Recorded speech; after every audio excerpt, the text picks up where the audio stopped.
Info Région avec Olivier Tomezzoli. L'épidémie de grippe remplit les salles d'attente des médecins et les chambres du SRAM Hôpital qui frôlent la saturation avec bon nombre de nouvelles admissions depuis quelques jours. La neige va faire son grand retour dès la fin de journée et demain jusqu'à 20 cm attendus sur les hauteurs, de quoi réjouir les amateurs de glisse puisque le thermomètre va plonger aussi ces prochains jours. Il y a également du tennis et du foot au menu dans ce journal. Mercredi 8 janvier, le développement des titres de l'info de l'arrondissement en présentation, Olivier Tomezzoli.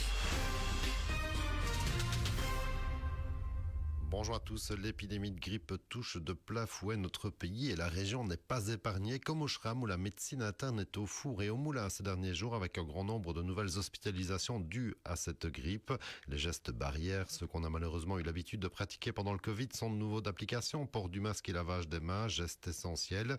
Le centre hospitalier Malmédia qui frôle la saturation vu le nombre d'admissions depuis samedi.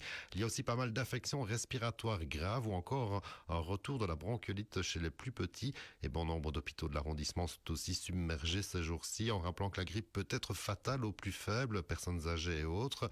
Il faut consulter rapidement et s'isoler idéalement, et éviter aussi de se rendre aux urgences du SRAM si ce n'est pas nécessaire.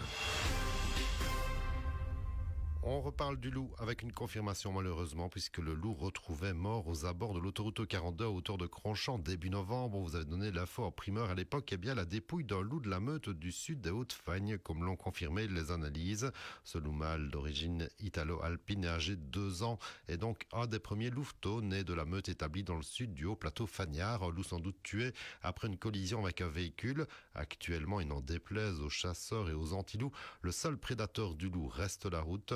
En attendant, ce nouveau décès, après celui de Maxima, la louve reproductrice originelle, ne devrait pas contrarier les futures portées de cette meute, selon le réseau loup cité par Sudinfo.